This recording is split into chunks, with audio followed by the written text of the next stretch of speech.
Bismillah, Assalamualaikum warahmatullahi wabarakatuh. Waalaikumsalam warahmatullahi wabarakatuh. Alhamdulillahi wa kafa, wassalatu wassalamu ala rasulillahi mustafa, wa ala alihi wa ashabihi, wa man tabi'ahum bi ihsanin ila yaumiddin, amma ba'd. Ya, insyaallah ya di pertemuan pagi hari ini ya para jamaah sekalian ya, kita lanjutkan pembahasan kita dalam tanda-tanda hari akhir yang mana di pertemuan-pertemuan sebelumnya alhamdulillah ya telah kita bahas tanda-tanda kecil hari akhir yang mana telah terjadi pada zaman Rasulullah SAW, kemudian pada para zaman para sahabat ya, bahkan pada awal zaman-zaman tabi'un ya, tabi'ut tabi'in. Ya, kemudian juga ya kita telah bahas ya tanda-tanda sedang pada hari akhir yang mana terjadi mulai ya awal dari lahirnya Rasulullah SAW ya dari para ya Bani Israel yang menyebar fitnah yang ingin membunuh Rasulullah SAW, kemudian ya berlanjut ke zaman para sahabat ya, terutama ketika perang Siffin ya, atau sebelumnya ada perang Jamal ya, perperangan Muawiyah melawan Ali ya. Kemudian perang Siffin, peperangan ya Ummul Mukminin Aisyah melawan Ali radhiyallahu anhu ya, sampai ke zaman kita sekarang, zaman modern yang sangat banyak disinggung ya pada tanda-tanda sedang hari akhir.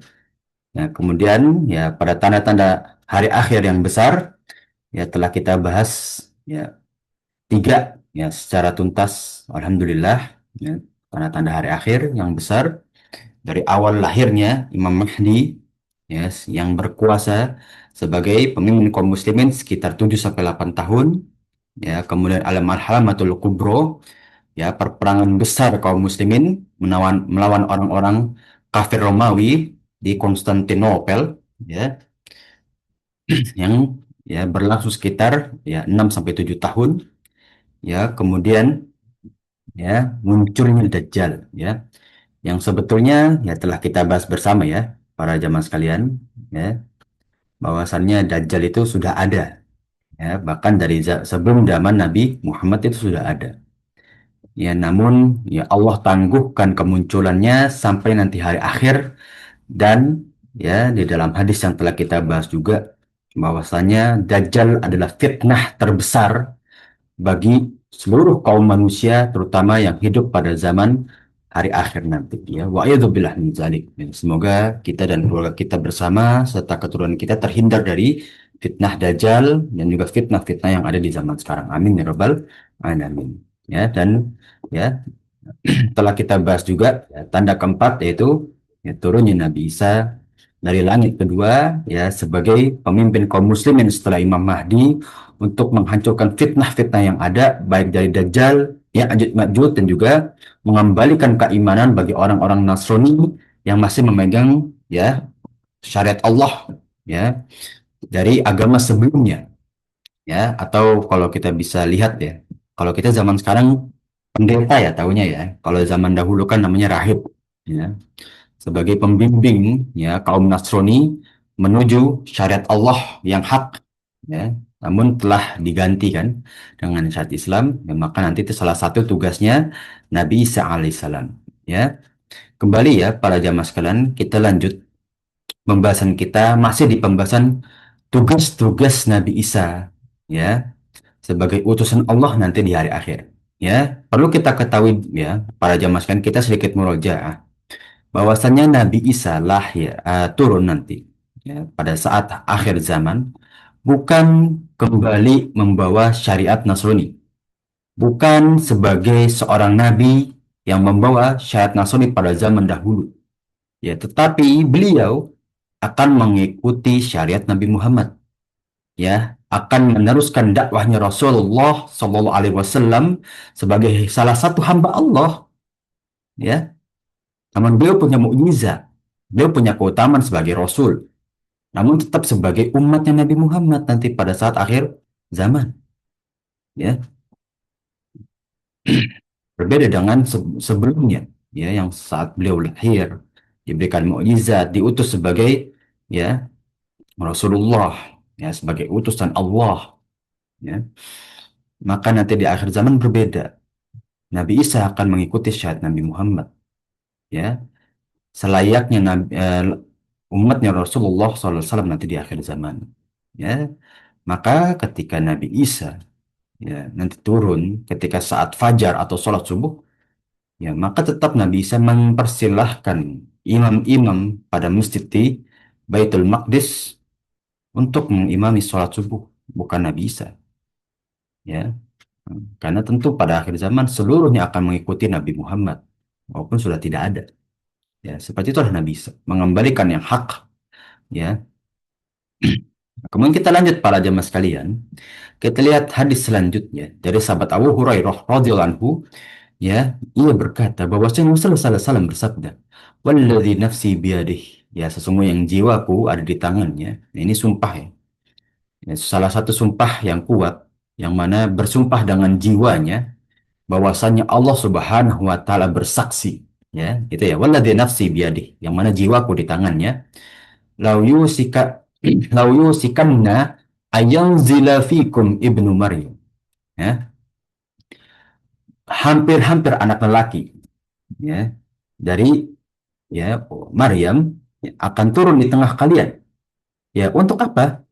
Hakaman adilan, sebagai hakim yang adil, ya, fayuksir salib, merusak dan mematahkan salib-salib, wa yaqtulal khinzira, dan membunuh babi-babi, wa al jizyah, dan menghapus jizyah atau upeti, ya. Itu dari hadis yang sahih, ya, dari Imam Bukhari dan Muslim.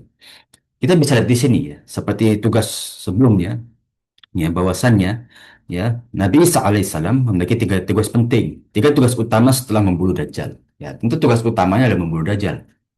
Ya, setelah Dajjal dimusnahkan bersama 70.000 pasukan Yahudi Asbahan, ya, maka, ya, nanti Nabi Isa, ya, akan mematahkan salib-salib sebagai bukti bahwasannya, ya, deklarasi orang-orang Nasrani dari zaman dahulu yang mereka, ya, mengklaim bahwasannya Isa bin Maryam adalah, ya, ibnullah, anaknya Allah, akan dipatahkan, ya, dideklarasikan bahwa itu salah, ya, tidak ada kebenaran dalam, ya, klaim seperti itu, maka dipatahkan salib-salib, ya, yang menjadi simbol agama Nasrani, ya. Dan di pendapat yang lain juga para jemaah sekalian, simbol itu adalah doktrin terbesar dalam uh, mindset seseorang, ya. Ketika kita lihat kalau agama Islam, misalkan kita punya beberapa simbol gitu, ya. Eh, Baik secara wahyu, ya, seperti Kitabullah itu simbol kita, ya. Al-Quran tidak akan lepas dari nilai-nilai keislaman tentu, ya. Atau misalkan kita punya simbol seperti simbol-simbol ormas gitu, ya, yang berbau Islam. Ya, tentu kalau misalkan itu dilecehkan, ya, negara-negara Islam, ya, diperangi, ya, tentu kita akan terluka. Ya, seperti Palestina. Palestina bukan negara Indonesia, tapi Palestina itu berkaitan dengan kita karena kita sesama Muslim dengan mereka.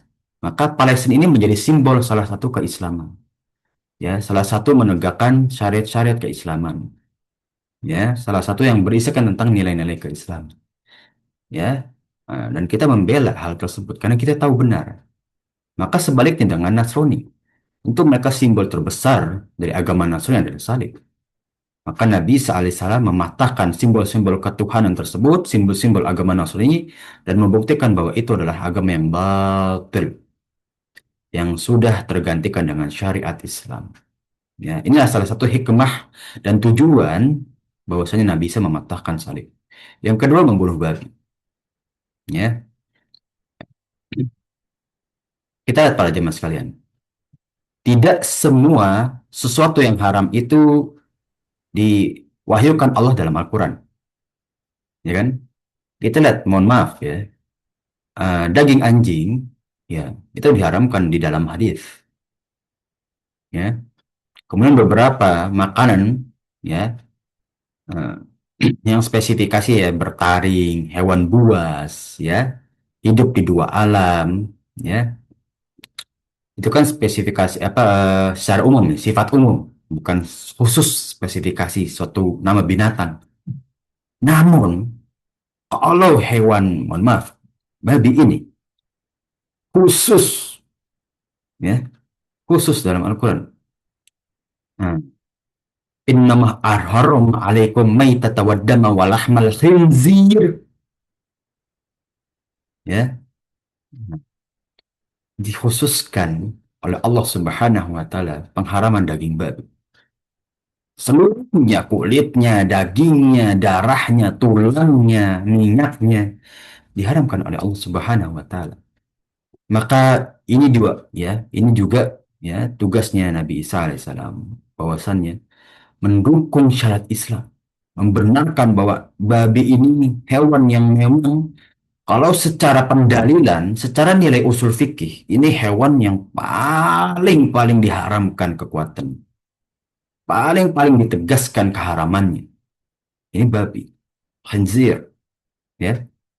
Bahkan dalam bahasa Arab aja, ya, khinzir itu ya kalamul fahish, ya, ucapan yang keji, ya, seperti ucapan yang kurang baik. Di Indonesia kan kalau kita ngomong juga kan, kalau bukan untuk edukasi orang ngomong babi dan mohon maaf anjing itu kan terasa kalimat yang kasar. Ini membuktikan secara simbolik nama aja mereka udah nggak serak mendengarnya, udah nggak cocok. Ini hewan yang seakan-akan najis, gitu kan? Dan yang terakhir, wayadul al-jizyah, ya, menghilangkan upeti-upeti yang tidak penting. Ya, ingat pada zaman sekalian, jizyah itu pernah ada ketika kaum Yahudi, ya, ingin tinggal di kota Madinah setelah mereka diperangi, terutama setelah perang Taif pada tahun ke-8 Hijriyah, ya, mereka dibiarkan tinggal. Tapi ingat, ya, mereka harus bayar jizyah. Karena jizyah itu diperuntukkan bagi agama-agama samawi yang ingin tinggal di daerah kekuasaan kaum muslimin. Ya, karena agama samawi tetap agama Allah, tetap syariatnya dari Allah, tetap harus kita anggap dan kita imani itu agama dari Allah walaupun sudah diubah dari tangan manusia, ya, dengan tangan manusia, maaf, ya. Tapi tetap itu sebetulnya asal muasalnya latar belakangnya dari Allah Subhanahu wa taala. Tetap harus kita imani seperti itu. Ya, maka pada saat itu, ya, Allah mempersilahkan Rasulullah untuk menerapkan jizyah terhadap, ya, penganut agama-agama samawi untuk tinggal di daerah kaum muslimin. Di zaman sekarang, ya, upeti atau penarikan uang itu tidak berlaku lagi. Karena zaman sekarang sudah berbentuk kedaulatan negara. Tidak ada namanya ini negara Islam. Ya, semuanya berbau politik. Ya, ada negara yang berbau Islam ada. Yang menerapkan agak syariat Islam ada. Ya, seperti negara tetangga kita Brunei atau negara-negara di Timur Tengah. Ya, walaupun nggak semua di Timur Tengah pun menurut saya, menurut Ana, beberapa negara itu ya hanya berbau Islam aja, cuma nggak menerapkan syariat Islam kembali kok. Ya, seperti di kota, seperti di Saudi Arabia, ya memang kita terasa, sangat terasa, ya, syariat Islam itu atau nilai-nilai keislaman itu sangat kuat di kota Mekah dan Madinah. Namun ketika di keluar kota Mekah Madinah, apalagi lagi di Riyadh, di Jeddah, ya, banyak sekali turis-turis yang mohon maaf, ya, non Muslim atau bahkan ya, tidak menerapkan syariat Islam di Saudi tersebut. Ya, apalagi seperti negara-negara di pesisir pantai daerah timur, Qatar, Kuwait, Dubai, Abu, ya, atau maaf, bukan Dubai, Uni Emirat Arab, ya, itu hanya simbol aja, tapi sudah tidak menerapkan lagi syariat Islam. Ya, jadi di zaman sekarang kita kembali tidak ada namanya daerah kekuasaan Islam, tidak ada lagi, tidak ada, ya. Maka jizyah ini sudah tidak berlaku, ya. Jizyah ini sudah tidak berlaku. Berlaku lagi kapan? Ya ketika nanti kalau misalkan ada hal tersebut, ya, penjajahan kembali, penguasaan dari pemimpin kaum muslimin. Ya, namun ya kalau kita lihat sudah tidak berlaku lagi. Ya maka Nabi Isa ya menghapus hal tersebut agar tidak menjadi sumber riba. Zaman sekarang kita lihat segala hal itu akan menjadikan riba. Asuransi, perbankan. Seharusnya di perbankan kita menjadikan wadiah, di asuransi kita bisa berakad dengan takaful bil ujroh atau mudoro, ya, takaful bil ujroh, ya. Menaruh uang untuk diputar sehingga menjadikan untung, ya, tapi semuanya dijadikan riba atau disumberkan dari sesuatu yang haram. Oke, itu bagaimana, ya, tugas-tugas Nabi Isa setelah membunuh Dajjal, ya. Mana kita ketahui ya para jamaah sekalian, Dajjal itu akan turun di Menara Putih di Masjid Al-Amawi atau Umawi, ya, yang ada di Damaskus. Oke, sepak terjang Nabi Isa alaihissalam selama di bumi. Apa aja sih, ya, eh, kegiatan-kegiatan yang akan dilakukan Nabi Isa alaihissalam setelah membunuh tiga hal tersebut, membunuh Dajjal, memusnahkan tiga hal sebagai tugas utama Nabi Isa nanti, hingga agama Islam menjadi satu-satunya agama. Ya. Dan orang yang hanya menyembah Allah Subhanahu wa Ta'ala. Ya, telah kita bahas ya para jemaah sekalian juga bahwa Nabi Isa itu akan menjadi pemimpin kaum muslimin setelah Imam Mahdi itu 40 tahun. Dan selama 40 tahun itu agama Islam kembali hidup, ya, dengan dipimpin oleh Nabi Isa, dengan bagaimana Nabi Isa itu menyebarkan syariat Islam, berdakwah tentang ya, ketentuan-ketentuan Allah, hukum-hukum Allah, ya, yang Allah haramkan dan yang Allah halalkan, ya, yang Allah perintahkan dan yang Allah larang, ya. Kembali Nabi Isa akan menghidupkan hal tersebut. Maka di akhir zaman nanti, setelah Dajjal dimusnahkan, Islam akan kembali jaya, akan kembali merdeka, menjadi agama yang memiliki taring yang tajam di atas muka bumi nanti. Namun ada satu pertanyaan yang tersisa. Kemana perginya agama-agama yang lain? Yang zaman sekarang, ya, penduduk paling banyak di dunia ini beragama Nasrani kan? Sekitar 2,3 miliar. Islam sekitar 2 miliar, kurang lebih. Ya. Dan keyakinan-keyakinan orang kafir yang tersebar di atas muka bumi itu kemana? Ya. Karena kalau kita lihat pada mas sekalian, dari zaman Nabi Nuh sampai zaman sekarang, peradaban agama tidak mungkin hanya satu yang menguasai di atas bumi. Pasti ada agama lain. Ya, bahkan Nabi Nuh terhadap anak-anaknya Nabi Nuh terhadap ayahnya seorang rasul aja tidak beriman. Ini membuktikan orang terdekat pun akan bisa berbeda pandangan dalam beragama. Ya, apalagi yang berbeda negara, berbeda benua, ya tentu pasti ada peradaban atau pemikiran agamis yang berbeda-beda. Ya, sikap religius ini, ya, tentu tidak dipungkiri bahwa akan berbeda juga, ya, yang mana menjadi simbol agama. Oke, Imam Nawawi, ya, meriwayatkan tentang jawaban tersebut, ya, pengetahuan yang awal dan akhir ada pada Allah Subhanahu wa Ta'ala. Ya, Nabi Isa alaihissalam akan mengibumi dengan kekuasaan Allah, ya, dengan mukjizat yang dimilikinya. Kita kembali dulu deh, bagaimana sih Nabi Isa itu berdakwah? Ya, kita kembali ke situ dulu, sehingga kita tahu bagaimana nasib agama yang lain. Kalau kita nggak tahu dakwahnya Nabi Isa di atas muka bumi, ya gimana kita mau mencap agama-agama yang lain, ya kan? Ya, seperti Dajjal sebelumnya kan, Dajjal itu turun di Syam, ya. Tapi fitnahnya Dajjal itu sampai mana sih? Ya, maka kita harus tahu cara Dajjal itu menyebar fitnahnya, ya. Seperti Nabi Isa. Ya, Nabi Isa itu setelah membunuh Dajjal, tugasnya adalah menyebarkan syariat Islam. Ya, tapi bagaimana cara Nabi Isa menyebarkan syariat Islam? Ya, Imam Nawawi meriwayatkan Nabi Isa akan mengelilingi bumi dengan kekuasaan Allah seperti Dajjal. Ya, seperti salah satu hadis yang diriwayatkan, tidak satu pun orang kafir yang mendapatkan aroma nafasnya kecuali mati dan nafasnya menyebar sejauh mata memandang. Ya, bahwasanya ini salah satu mukjizat Nabi Isa di hari akhir.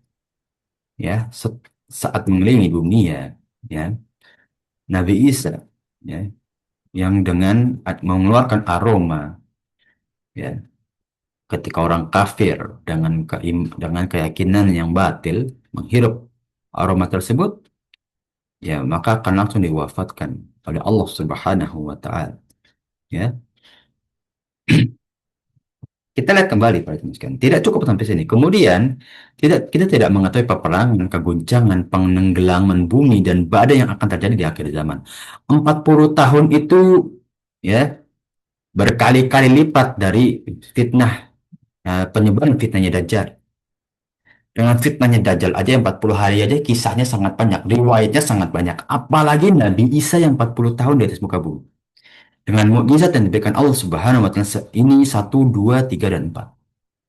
Yang diriwayatkan mukjizat Nabi Isa, ya, yang kita lihat yaitu Nabi Isa bisa menerehkan beberapa fisik atau ya tubuh dari Dajjal. Nabi Isa, ya, bisa mengeluarkan aroma yang mana ketika tercium oleh orang-orang kafir dengan keyakinan yang batil, mereka langsung wafat. Itu hanya segelintir para jemaah sekalian. Apakah Nabi Isa hanya segitu aja mukjizatnya? Wallahu alam, kan kita tidak bisa memastikan. Dan apakah riwayat-riwayat atau wahyu yang Allah turunkan tentang hari akhir semuanya ya telah mencakup kejadian tentang hari akhir? Ya kan kita tidak bisa memastikan. Ya, dengan waktu sekitar 50 tahun nanti di hari akhir, ya, 50 tahun itu kan dari awal Imam Mahdi turun, ya kan? Kita coba konversi ya, Pak Jamas, kita hitung-hitung ya. 7 sampai 8 tahun itu Imam Mahdi. Oke, kita clear 8 tahun lah. Enggak. Setelah itu Dajjal turun 40 hari lah. Itu kita anggap aja sih ya semasuk 8 tahunnya ya, Imam Mahdi lah gitu. Setelah itu 40 tahun kan, nggak bisa. Ya berarti sekitar 48 tahun. Apakah 48 tahun itu kita bisa lihat seluruh kejadian saat 48 tahun itu ya sudah ada riwayatnya seluruhnya. Apakah kita bisa pastikan? Kan belum tentu ya. Bahkan ketika Nabi Muhammad ditanya, "Ata'lamuna anis sa'ah?" Apa kamu tahu tentang hari akhir? Kapan terjadi? Bagaimana terjadi? Kejadian akhir seluruhnya? Apa kata Rasulullah di dalam hadisnya Umar itu? Allah wa rasuluhu a'lam. Ya, afwan. Ma'a'lamu uh, sa'il ya. As-sa'ilu a'lamu mina mas'ul. Ya. Nabi Muhammad menjawab ya, bahkan orang yang bertanya seharusnya lebih tahu apa yang ditanya. Karena yang bertanya ini Malaikat Jibril, ya kan? Nah, itu Rasulullah, apalagi kita, ya. Maka kita bisa pastikan kejadian-kejadian di hari akhir, termasuk nanti dari keyakinan atau agama-agama di akhir-akhir itu, kita nggak tahu kepastiannya apakah musnah 100% atau memang hanya ya ditenggelamkan aja agama itu. Ya, sehingga masih ada orang-orang yang tenggelam terhadap agama itu, namun masih hidup gitu ya. Ya, masih ada beberapa manusia di hari akhir itu yang memang masih masih kafir mungkin, tapi tidak bisa mengalahkan pasukan kaum muslimin. Ya, nah, wallahu alam. Ini masih dalam pendapat para ulama tentunya. Ya, perhatikanlah Perang Dunia Kedua. Ya, yang mana pada saat Imam Nawawi nulis belum lama terjadi kan. Peristiwa tersebut ya menghasilkan korban 55 juta orang. Ya, sangat-sangat jauh dari peperangan Rasulullah dan para sahabat. Ya, para sahabat dan juga Rasulullah itu, ya, afan kaum muslimin yang dibawa komando Rasulullah ya, tidak sampai 1.000 kan korbannya dalam jangka 11 tahun. Lihat, ya, Perang Dunia Kedua itu kan 6 tahun. Ya, 5 sampai 6 tahun. Korbannya 55 juta orang. Ya, bahkan warga sipil pun ikut merasakan. Padahal senjata pada waktu itu tidak secanggih zaman sekarang. Ya,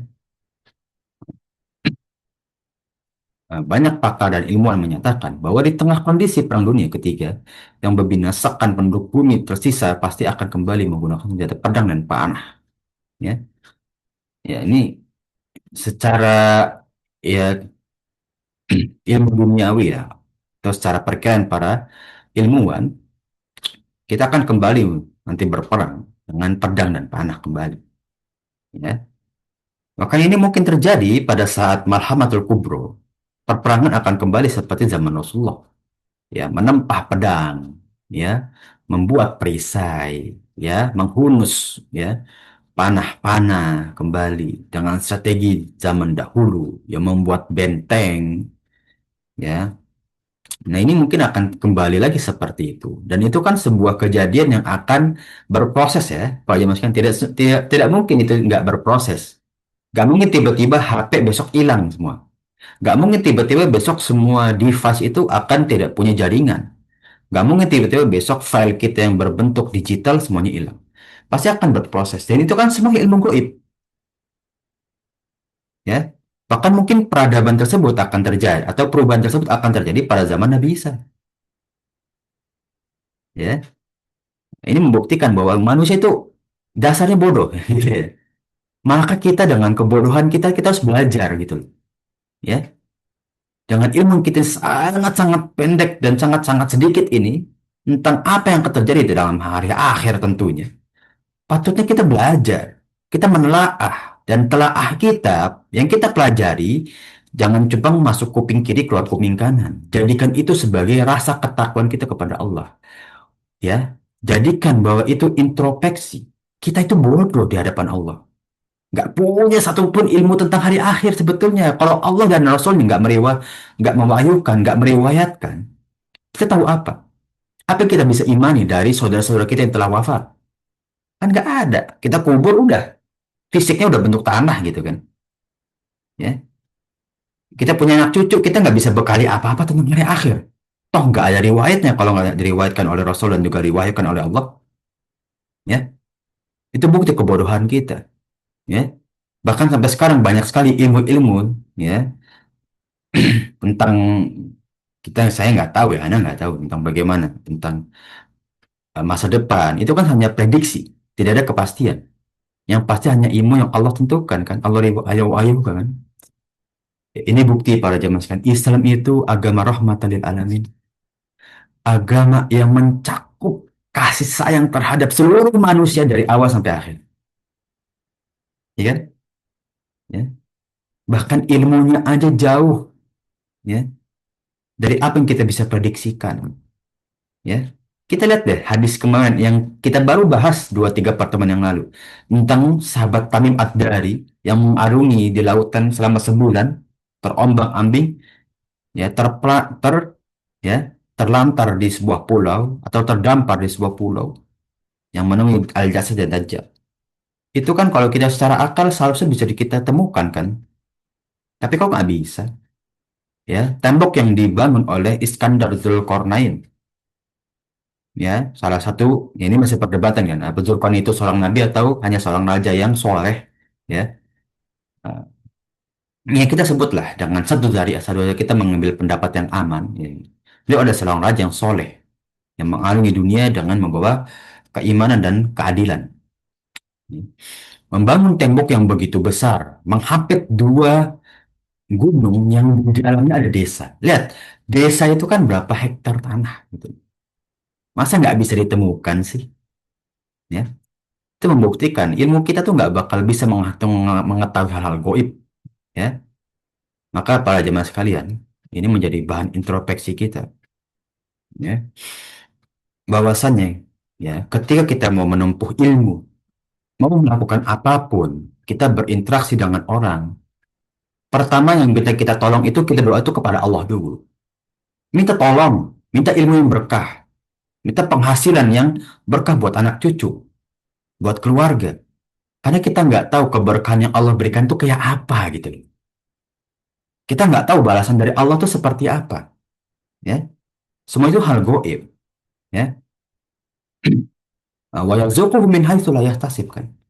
Allah memberi rezeki itu dari yang kita nggak kira-kira. Musibah aja ada hikmahnya, ya kan? Itu ya para jamaah sekalian, mungkin kita sedikit melebar tentang bagaimana kita kembali menjadikan tanda-tanda hari akhir ini sebagai introspeksi kita, ya. Kita masuk ke hadis selanjutnya atau hadis yang kedua. Segala peristiwa goib yang akan berlangsung pengetahuannya ada di sisi Allah. Ingat, nggak ada sisi manusia, ya. Imam Nawawi sudah memperingatkan loh, sebab Allah Subhanahu wa taala membatasi kita dari pengetahuan hari esok, ya, baik besok maupun hari akhir.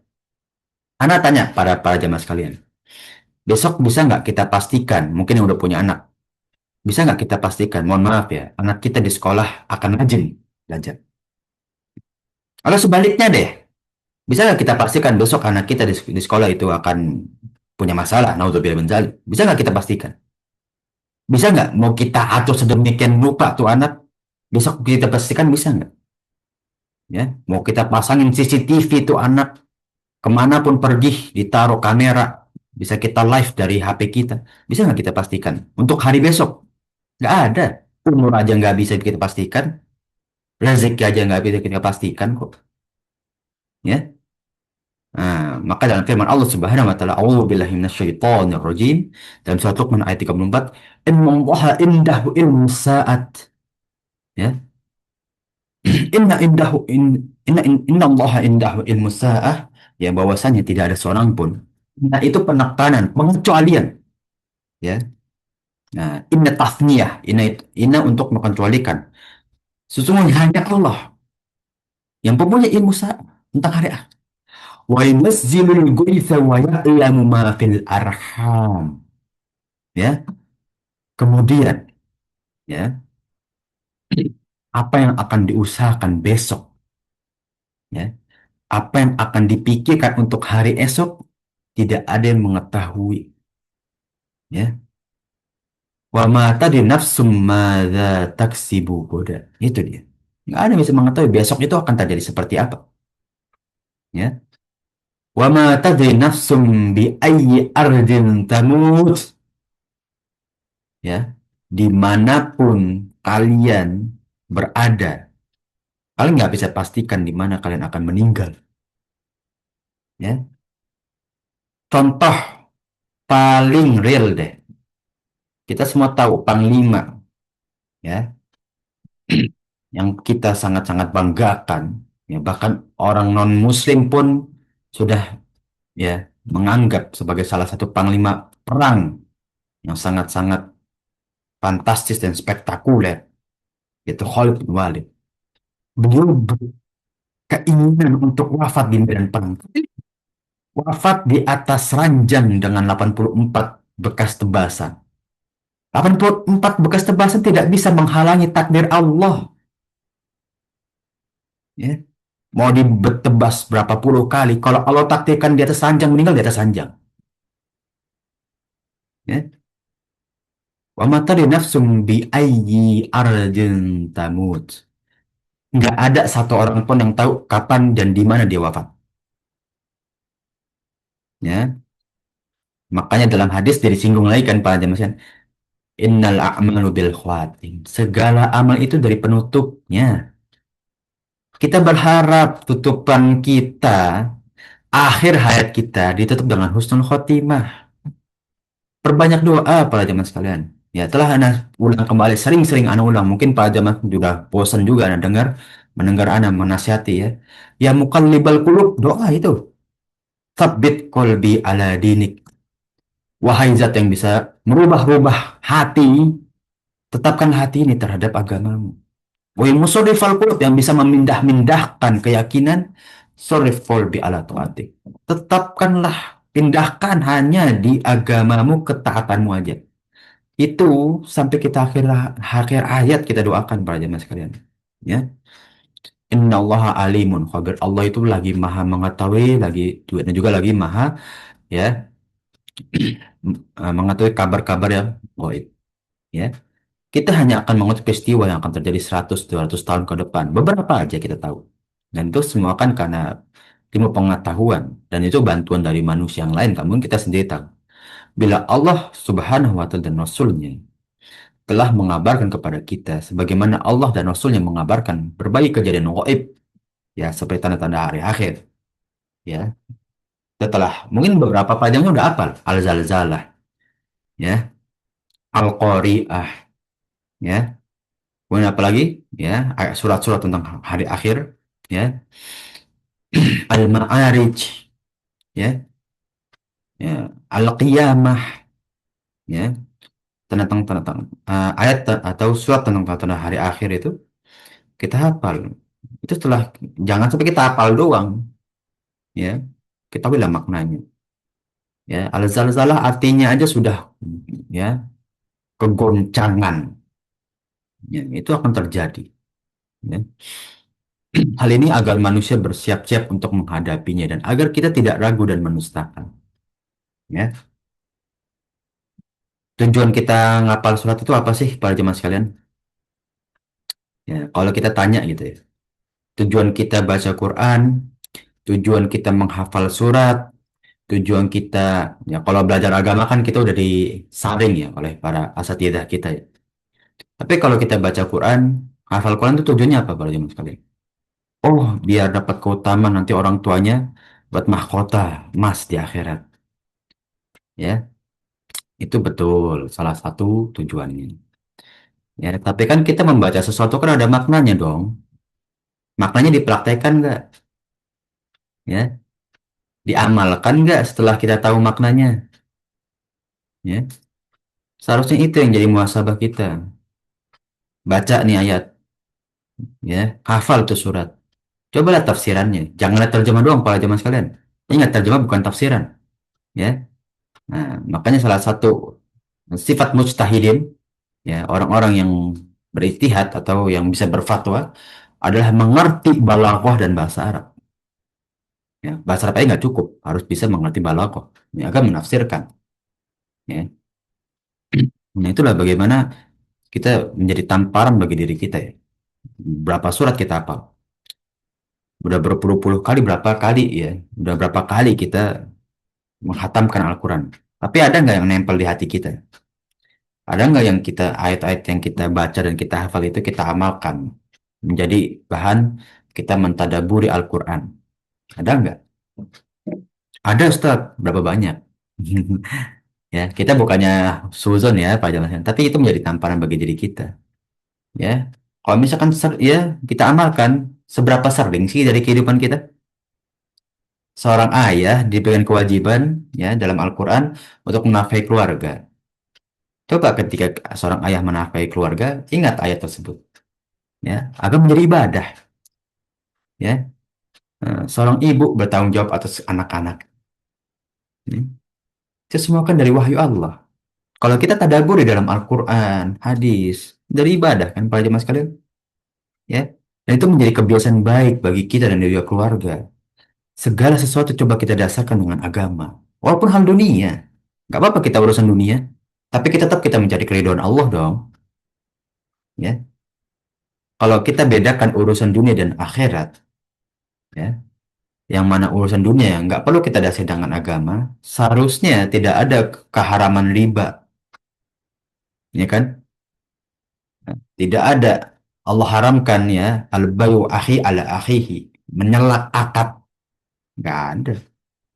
Nggak ada Allah mengharamkan goror wal maisir, ya, ketidakpastian dalam akad dan juga judi. Kalau gitu seharusnya Allah nggak usah haramkan, kan itu urusan dunia. Dari sini pun kita tahu urusan dunia nggak bisa lepas dari urusan akhirat. Ya, ini menjadi tamparan kita para jemaah sekalian. Kemudian di firman Allah yang kedua, Allah Subhanahu wa taala berfirman, "Yastajilu bihal ladzina la yu'minuna biha." Ketahuilah bahwa sesungguhnya ya orang-orang yang membantah tentang hari akhir, yang tidak beriman mendurhakai hari akhir. Walladzina amanu musfiquna minha, ya, dan Allah ya yang beriman tentang hari akhir ya bahwasanya itulah kebenaran. Allah membedakan mana yang hak mana yang batil. Ala innal ladzina yumaruna fis sa'ah la fi dhalalin ba'id. Dan ketahui bukankah orang-orang yang sesat yang ya lalai dengan umur tentang waktu, bukankah mereka orang-orang yang tersesat lagi jauh, ya? Bukankah mereka ya yang lalai dengan waktunya, yang lupa bahwa waktu itu ada satu kenikmatan yang paling banyak dilalaikan selain kesehatan. Bukan zaman sekarang banyak yang lalai. Banyak nggak pada zaman sekalian? Mohon maaf sekali lagi ya. Mungkin kalau misalkan kan anda masih muda Ustaz, gitu. Misalkan gitu. Oke, ya kita anggap umur antum masih lama. Anggap aja, oke. Ya kita introspeksi, mohon maaf yang sudah umur yang diberikan Rasulullah ya. Umur-umur ya udah warning ya. Sekitar 60 sampai 70 tahun. Masih banyak yang lalai nggak? Ya. Nggak usah tanya dengan kehidupannya. Tanya aja sholatnya. Tanya aja sholatnya. Itu ada cerminan orang para jamaah sekalian. Sholat itu sholat jadi cerminan seseorang. Ya. Lihat sholatnya. Ya.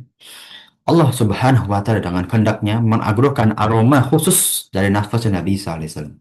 Sehingga Dajjal dan orang-orang kafir ketika menciumnya akan meleleh seperti garam yang dicairkan di dalam air.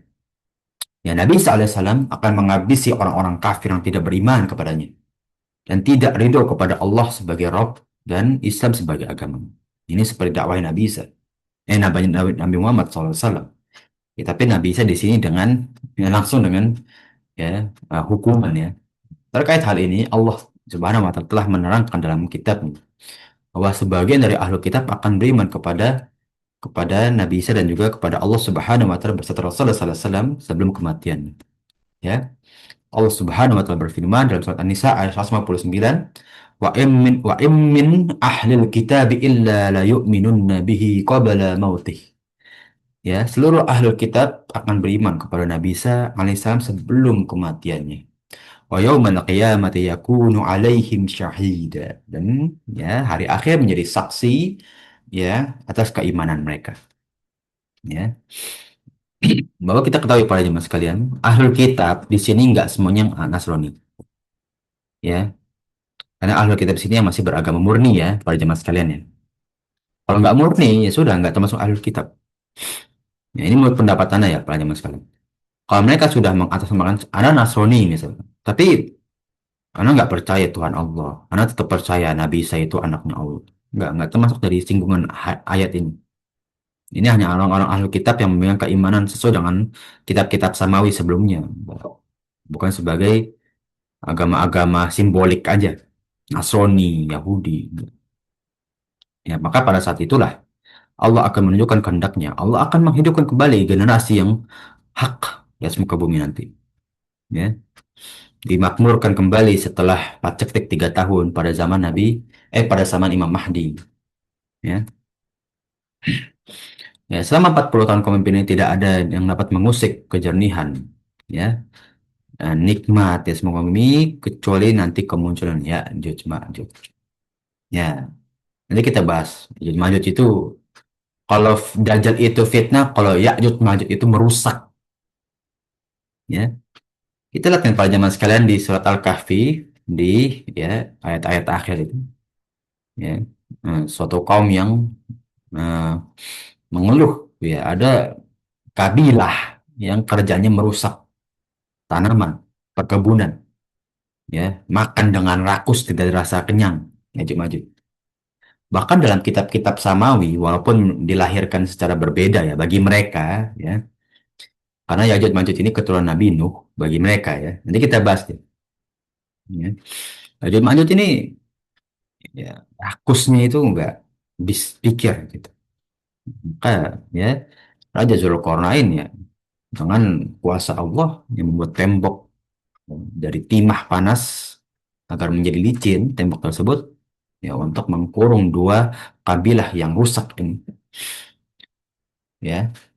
Dan ini menjadi ujian bagi Nabi Isa dan juga kaum muslimin nanti di akhir zaman. Ya. Oke, kita masuk ke beberapa dalil terakhir ya, para jemaah sekalian. Ya, karena memang tentang Nabi Isa ini cukup banyak. Ya, kita akan meringkas beberapa dalil. Insya Allah, anak husnuzon. Ya, para jemaah sekalian sudah meyakini tentang hari akhir, terutama tentang Nabi Isa berserta ya kejadian-kejadian yang bersinggungan dengan Nabi Isa yang diriwayatkan. Ya, kalau nggak ada riwayatnya, hati-hati para jemaah sekalian, karena di YouTube itu sangat banyak sekali yang mengisahkan tentang hari akhir maupun latar belakang hari akhir seperti Ya'juj Ma'juj, Dajjal, Nabi Isa, Imam Mahdi, tapi riwayatnya tidak sahih. Atau dari kitab-kitab Samawi yang sudah diubah dari Zabur, Taurat, dan Injil. Itu sangat-sangat Anda tidak rekomendasikan. Kalau tidak punya dasar ilmu, jangan. Di YouTube itu banyak. Dan itu mereka edukasi dengan ilustrasi fisik. Ya, mereka mengilustrasikan Dajjal, mereka mengilustrasikan Samiri, mereka mengilustrasikan Ibnu Sayyad, mereka mengilustrasikan Ya'juj Ma'juj fisiknya seperti apa. Gak boleh, hari gak, itu hal goib kok diilustrasikan. Ya, jangan. Nah, sangat wanti-wanti ya para jemaah sekalian. Kita masuk ke sebuah hadis. Nabi Isa akan turun membunuh Dajjal. Mereka akan menghidup mewah selama 40 tahun sangat makmur beserta dengan keimanan yang tinggi. Bahkan ketika seorang pun diberikan harta, mereka nggak mau. Karena mereka sudah makmur dan mereka tidak butuh lagi sedekah. Ya, maka ya, ia berkata, pergilah dan gembalakanlah. Binatang-binatang ternak akan melewati tanaman, namun tidak ada satu tangkai pun yang dimakan. Saking udah kenyang di kandang, gitu ya. Ular, kalang-jengking, binatang buas berada di pintu rumah tidak membahayakan siapapun. Ya, seseorang akan mengambil satu mut gandum dan menaburkan tanpa dirawat dan akan menghasilkan 7 mut lagi ya benih gandum. Maka menikmati kemudahan terus sampai benteng Ya'juj Ma'juj hancur. Ya, nah ini salah satu hadis yang sangat bagus dari sahabat ya Ibnu Mas'ud ya mencakup kejadian di akhir-akhir Nabi Isa.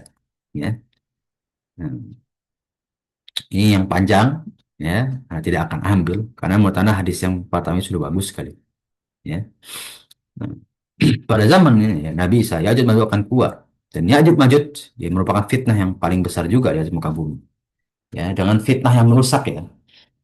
Kalau Dajjal itu bentuknya ideologi, merusak pemikiran dan juga keyakinan seseorang. Tapi kalau Ya'juj Ma'juj itu merusak tatanan hidup, ya, merusak bagaimana siklus yang sudah dibuat oleh Nabi Isa beserta kaumnya dengan kehidupan yang tenang, bagus, aman, dirusak oleh Ya'juj Ma'juj. Ya, maka itulah ya akhirnya Nabi Isa ya setelah 40 tahun hidup dengan makmur akan nanti ketemu ke sebuah kaum yang menghancurkan bumi yaitu Ya'juj Ma'juj ya. Dalam Sahih Muslim, An-Nuwas bin Sam'an meriwayatkan dalam hadis yang cukup panjang ya tentang Dajjal dan turunnya Nabi Isa dan keluarnya Ya'juj Ma'juj ya. Nanti kita akan membahas bagaimana munculnya Ya'juj Ma'juj dan terkabulnya doa kebinasan bagi orang-orang kafir bersama pembahasan tentang Ya'juj Ma'juj nanti ya.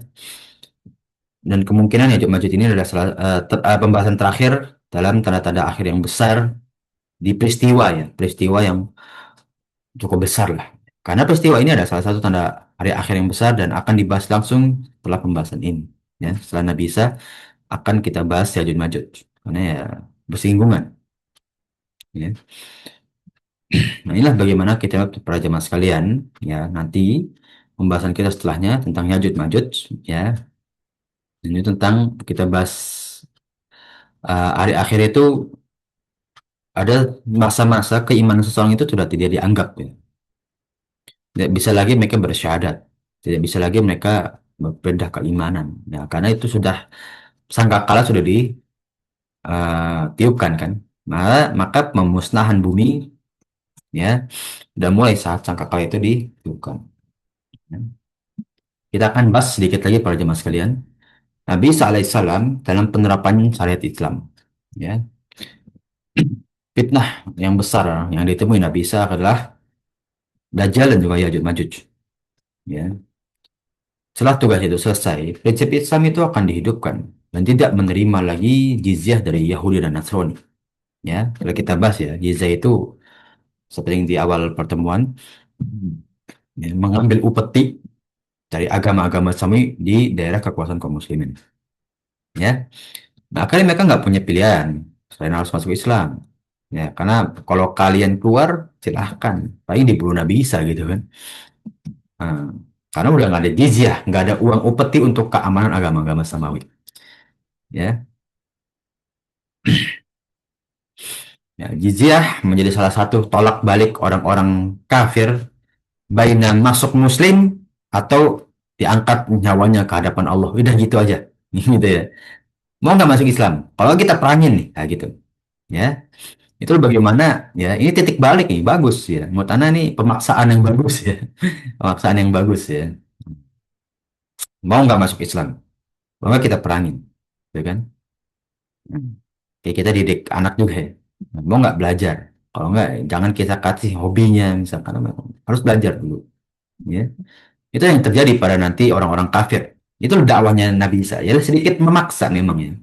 Tapi itu ya memang yang Allah perintahkan kepada Nabi Isa nanti kan. So di akhir zaman mereka masih nggak mau bertaubat. Faizubillah min zalik. Itu cuma hitungan tahun itu. Ya kan? 40 tahun. Ya. Setelah riwayat. Walaupun kita nggak tahu ya setelah itu berapa tahun. Ya. Nah, Nabi Isa diperintahkan oleh Allah untuk tidak menerima seorang pun kecuali Islam. Ya, maka kecuali Islam nanti akan diperangi. Itulah dakwanya Nabi Isa. Ya, dan sebab hari kiamat dan waktu berakhir dunia sudah sangat dekat. Nggak ada lagi masa menunda-nunda. Ya, nggak ada lagi masa nanti di akhir zaman itu ya ada kontemporer. Nggak ada karena zamannya udah habis. Ya, Nabi Isa turun untuk mewujudkan dan menegakkan syariat Islam. Ya, saat yang agung yang tidak ada nabi yang diutus ya setelah Nabi Muhammad membawa syariat Islam. Ya, berarti setelah itu ya tinggal Nabi Isa ya dan beberapa riwayat Nabi Khidir. Namun kalau dilihat dari Imam Nawawi, beliau nggak menyinggung lagi tentang Nabi Khidir, maka menurut Ana riwayatnya sangat-sangat lemah. Jangan diimanin. Ya. Nah, ini bagaimana ya tentang dakwanya Nabi Isa. Ya.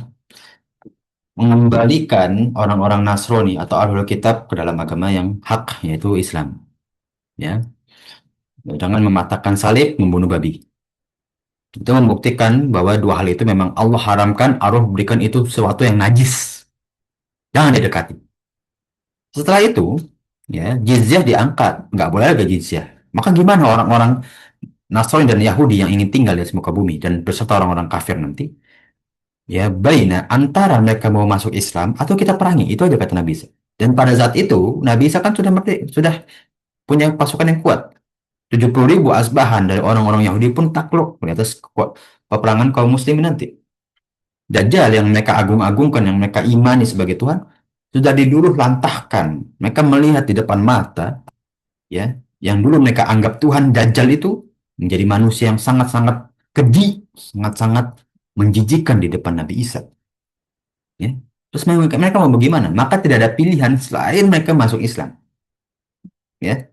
Itu bagaimana dari dakwah Nabi Isa alaihissalam mengajak kaum muslim, manusia di akhir zaman untuk kembali ke dalam fitrah mereka yaitu agama Islam. Ya, wallahu a'lam bishawab. Ya, mungkin pembahasan kita sampai sini terlebih dahulu. Ya, insyaallah kita akan lanjut di pertemuan selanjutnya. Amin ya rabbal. Oke. Tafadhol mungkin dari para jemaah sekalian beda yang ingin ditanyakan atau diskusikan dari pembahasan kita pada pagi hari ini. Ya, tafadhol bagi para jemaah sekalian. Ya, masih dengan tugas-tugas Nabi Isa ya. Assalamualaikum warahmatullahi wabarakatuh, Ustaz. Waalaikumsalam warahmatullahi wabarakatuh. Ya, tafadhol Kita masih akan membahas tentang Nabi Isa kan selanjutnya ya. Ya, beberapa tentang identitas ya Nabi Isa ya. Eh, Insyaallah. Termasuk ada hadis-hadis tentang kekuatan-kekuatannya dan tugas-tugasnya juga kan. Untuk tugas-tugasnya kan telah kita bahas ya. Ya udah. Nah, dan juga Kekuatan itu kan disinggung sedikit tentang kekuatan Nabi Isa Shallallahu Alaihi Wasallam. boleh ya. Kalau kita lihat hadis ya, banyak hadis sebelumnya ya.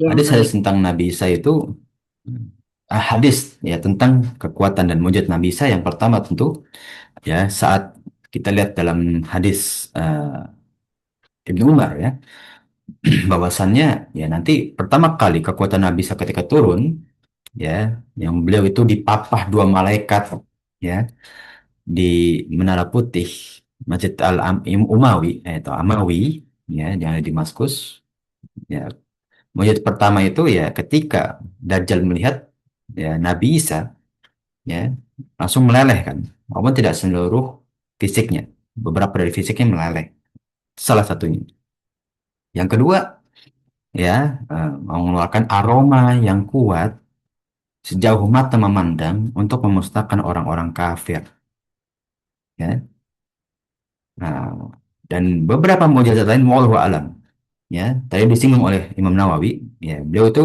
akan diberikan kekuatan atau mukjizat untuk bisa mengarungi seluruh dunia nah seperti apa bentuknya berjalan cepat atau terbang wallahu alam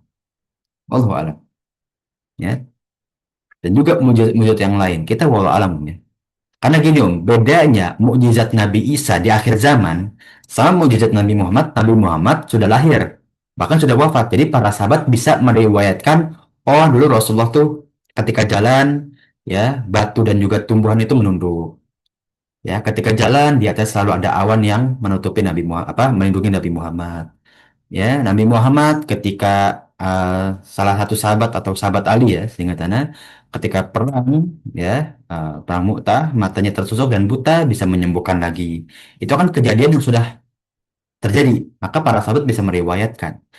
Tapi Nabi Isa di akhir zaman kan punya mujizat yang lain, ya. Kita nggak tahu apakah mujizat yang sebelum yang Nabi Isa bisa menghidupkan orang mati, ya, pada sebelum Rasulullah hidup ya, masih ada atau gimana kan belum terjadi ya, maka ya hanya kita bisa imani dari hadis-hadis atau yang mana dari riwayat para sahabat ya, tentang hadis-hadis Rasulullah.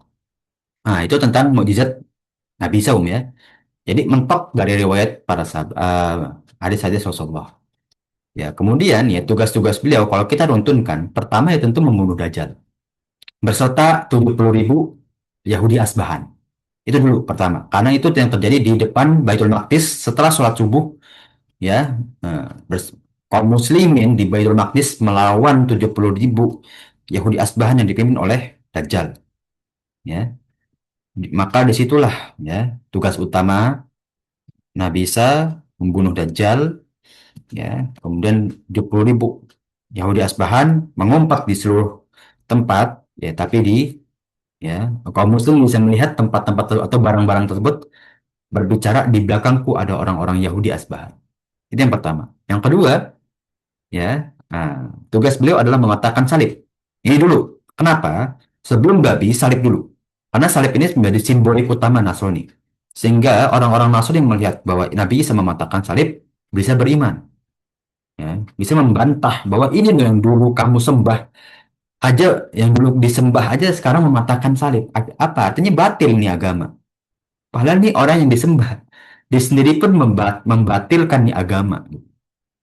Ya, maka orang-orang Nasrani atau Ahlul Kitab yang beriman kembali terhadap agama yang hak yaitu Islam. Yang ketiga tentu membunuh babi.